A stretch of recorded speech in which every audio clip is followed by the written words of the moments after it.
Hey guys, it's Maria Eckersley here with another teaching tip.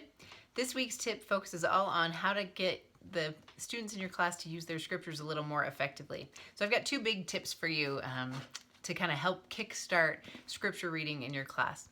The first thing I would recommend is to try a system I do. It's called readers, and essentially all that is instead of that, you know how when as a teacher you'll say, "Hey, can somebody read 2 Nephi 3:10," and there's this obligatory, 3-4 second pause, and then you'll get the traditional 3 or 4 people who will raise their hand and offer to read, and then they have to navigate to the scripture, and then they finally can read it. It wastes minutes of time, which add up to a big chunk of time in the end of your lesson. So what I do instead is when everyone comes into class, I greet everybody and welcome the new visitors and stuff, and then before we even have prayers, I ask for 2 volunteers to be my readers. Now this is a gospel doctrine class, so it's pretty big, so I usually have 2 because we read so many scriptures that I don't want to wear one of them out. But if it's just a young women's class or a Sunday school class where you have a few kids, 1 reader is probably plenty. But essentially all that is the person who is assigned or volunteered to be my reader, that's all they do. The whole class is they follow along my lesson and they read scriptures for me. So as I say, hey, I need somebody to read Jacob 5, they know it's their job and they're going to find Jacob 5 verse whatever, and they're going to read it out loud to the class.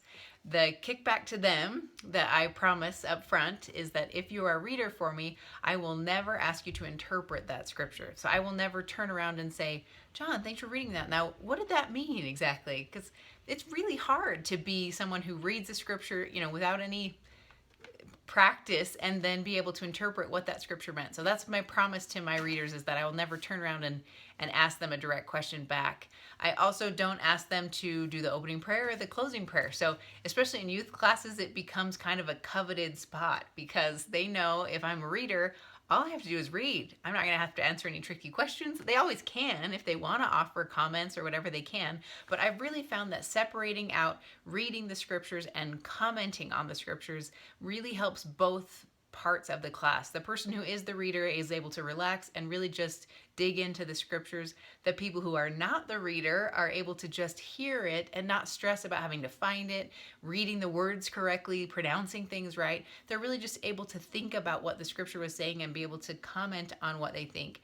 Honestly, I've seen a big change. I've been doing it for I don't know how many years now, but it makes a big difference in how comfortable your class is and how many comments you get because people are relaxed. So I really encourage you to try that.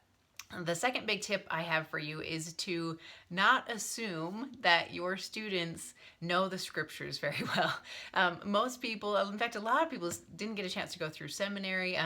They didn't have family scripture study growing up. They didn't, memorize all the books and all the scriptures. So I think it can be really intimidating, especially if you're a fairly new convert or you just didn't have that background to hear a teacher stand up in class and say, "Okay, everybody find Jacob 2:6." And Jacob is a book that sounds like it could be in the Old Testament, it could be in the New Testament, it could be in the Book of Mormon. So they kind of freeze and panic and they don't exactly know where to look.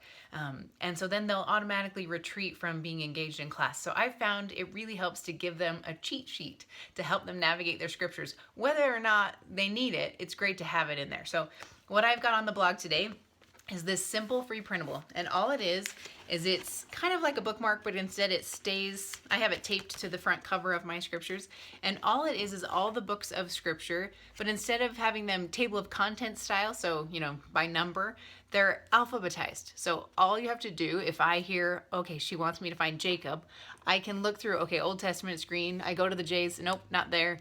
Oh, New Testament, go to the J's, nope, not there. Book of Mormon, yep, there it is. And I know that if I look there, I can see that Jacob starts on page 117 and it's in the Book of Mormon. So then I can easily just flip open my Book of Mormon and find it. It makes a big difference in how comfortable your kids feel, because if they're used to just turning to this, it's not intimidating anymore. It doesn't feel embarrassing that they don't know where that scripture is. They know they've got a cheat sheet that they can easily spot and find a book of scripture in 2 seconds and be able to navigate to it without anybody knowing that they didn't know where it was. So that's a free printable you can find on the Sugardoodle blog today and also on macmom.com. You might want to print out there's 2 to a page, and you might want to print out both and give them both. If they don't have a quad, if they have a triple combination on a Bible, it's nice to be able to have one in each. But it's a great tool. So I hope you try it. I hope you try using the reader's philosophy and see if that helps your class helps the flow of your class. And also try the free printable and see if that helps the kids in your class navigate a little better to where you want them to be.